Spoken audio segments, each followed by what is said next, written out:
আমরা ইনশাআল্লাহ 11টার সময় আমরা যারা ক্ষতিগ্রস্ত বিডিআর আমরা মাসপুর যমুনা অর্থাৎ প্রধান উপদেষ্টার কার্যালয়ে আমরা পদযাত্রা করব ইনশাআল্লাহ। যদি কোনো সমস্যা প্রাকৃতিক কোনো দুর্যোগ না থাকে, কোনো ধরনের বড় ধরনের কোনো প্রবলনকারী কোনো জ্ঞান জায়গা না থাকে, বা তাহলে ইনশাআল্লাহ আমাদের এই আন্দোলন চলমান থাকবে। ইনশাআল্লাহ আমরা আমাদের সেই যে চলমান আন্দোলন চূড়ান্ত যে রূপরেখা, চূড়ান্ত যে পরিণতি, কালকের যে মাসপুর যমুনা, ইনশাআল্লাহ আমরা সেটা সফল করার চেষ্টা করব।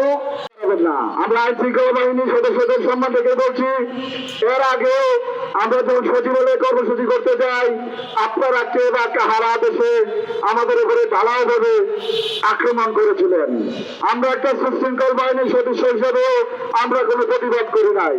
খুন করে খুনি হোক, আমি সেটাই চাই, পারলে সবাইকে জেলে ভরাই দেয়। কালকে যেন এটাই হয়, আমি এটাই বললাম, কালকে 11টা বাজার পর যদি ওদের ইচ্ছা হয় 18,000 বিডিআরকে তার পরিবার সহ আমার জেলে ভরা, আমি এটাই বলতে চাই, কালকে যেন এটাই হয়। আসসালামু আলাইকুম।